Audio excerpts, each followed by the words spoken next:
בסרטון הזה אנחנו נדבר על האלגוריתם של פרים למציאת עץ פורס מינימלי בגרף.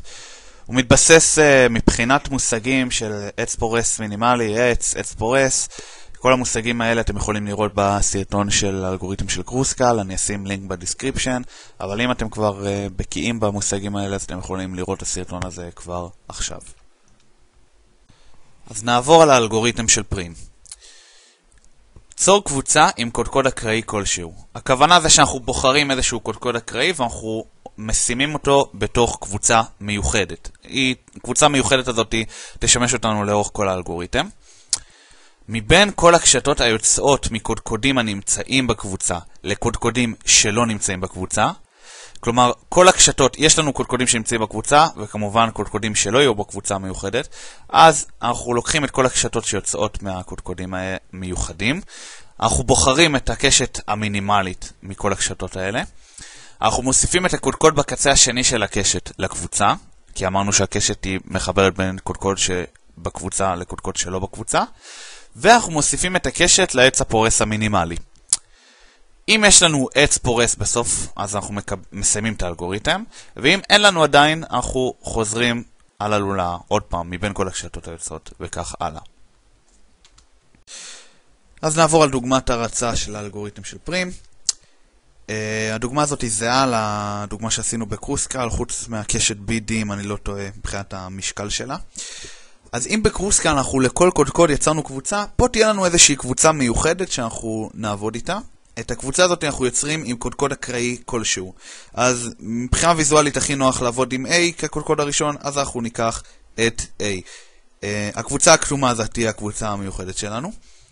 אז מבין כל הקשתות היוצאות מקודקודים הנמצאים בקבוצה, בעצם מבין כל הקשתות שיוצאות מ-A לקודקודים שלא בקבוצה, לקודקודים B, D, C, E ו-F, יש לנו רק שתי קשתות כאלה, A, B ו-A, D, אז אנחנו נסמן אותם.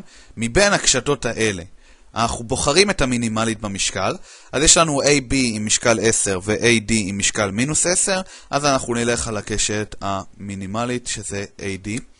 אנחנו מוסיפים את הקודקוד בקצה השני של הקשת לקבוצה, אז אנחנו נוסיף את D לקבוצה שלנו, ואנחנו מוסיפים את הקשת לעץ הפורס המינימלי.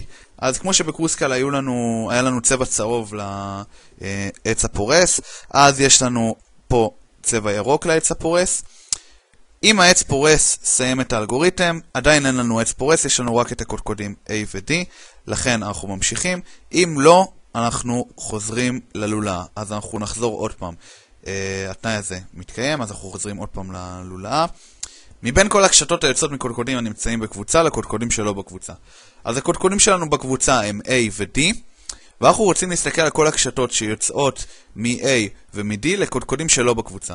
אז יש לנו את AB, ויש לנו את DB, ויש לנו את DC ו-DE, ואת כל הקשתות האלה אנחנו נסמן. מכל הקשתות האלה אנחנו בוחרים את המינימלית במשקל. אז בואו נראה, יש לנו AB עם 10, DB עם 30, DC עם 40 ו-DE עם 20. אז אנחנו נלך על AB עם משקל 10. בחרנו את המינימלית.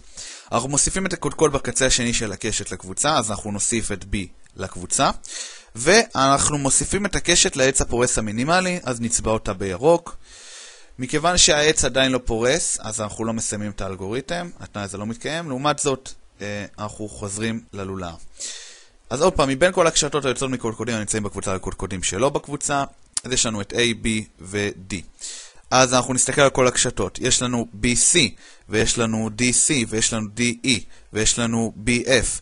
אבל שימו לב ש-BD לא מקיים את התנאי, בגלל שמדובר בקשת מהקבוצה לקבוצה. אז אנחנו נתעלם מהקשת הזאת, נסמן את הקשתות שאמרתי, אנחנו בוחרים את הקשת המינימלית במשקל, אז יש לנו BC עם מינוס 30, BF עם 20, DC עם 40, DE עם 20.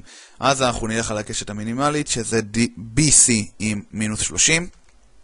אנחנו מוסיפים את הקודקוד בקצה השני של הקשת לקבוצה, נוסיף את C לקבוצה הכתומה, ואנחנו מוסיפים את הקשת לעץ הפורס המינימלי, אז נצבע את הקשת הזאת בירוק, ומכיוון שהעץ עדיין לא פורס, אנחנו חוזרים ללולאה.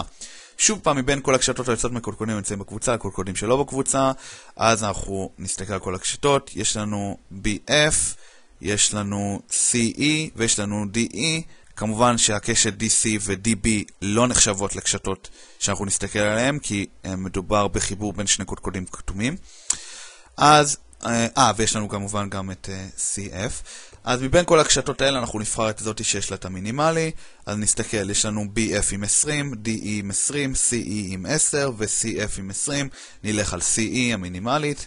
נוסיף את הקודקוד בקצה השני של הקשת לקבוצה, נוסיף את E לקבוצה הכתומה, ונוסיף את הקשת לעץ הפורס המינימלי, אז נצבע את CE בירוק.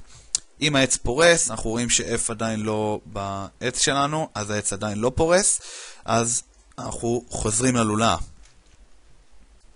ושוב פעם, מבין כל הקשתות היוצאות מקודקודים, נמצאים בקבוצה הקודקודים שלא בקבוצה, אז עכשיו יש לנו את BF, CF ו-EF, הנה. ואנחנו בוחרים מכל הקשתות האלה את המינימלית במשקל, אז יש לנו CF עם 20, BF עם 20 ו-EF עם 0, אז אנחנו נלך על זאת עם המינימלית, 0. אנחנו לוקחים אותה, אנחנו מוסיפים את הקודקוד בקצה השני שלנו לקבוצה, אז יש לנו את F, אנחנו מוסיפים אותו לקבוצה הכתומה, ואנחנו מוסיפים את הקשת לעץ הפורס המינימלי, אז אנחנו נצבע אותה בירוק. והאם העץ פורס? אז כן, יש לנו עכשיו כל הקודקודים שלנו בקבוצה הכתומה, יש לנו גרף קשיר, ללא מעגלים, עם משקל מינימלי, וסיימנו את האלגוריתם. זו התוצאה הסופית, AD, AB, BC, CE, EF, זה העץ הפורס המינימלי שלנו, ואם אני לא טועה, המשקל מינוס 30 ועוד 10, גם פה יצא לנו מינוס 20 במשקל, כמו שיצא לנו בקרוסקל. הסיבוכיות של האלגוריתם של פרים תלויה במימוש, אז אנחנו בעצם משתמשים באיזושהי סוג של ערימה, בגלל שאנחנו כל פעם אנחנו בוחרים את המינימלית, אז איזושהי ערימת מינימום. אז ממה שאני קראתי, אז המימוש בערימה בינארית זה ייתן לנו סוג של אותה סיבוכיות כמו האלגוריתם של קרוסקל, אבל אם אנחנו מממשים בערימות פיבונאצ'י, אז יהיה לנו קשר קצת יותר ליניארי של E ועוד V לוג V, ושמתייחסים לפרים, אז אומרים שזו הסיבוכיות של האלגוריתם. אז עד כאן האלגוריתם של פרים, תודה רבה.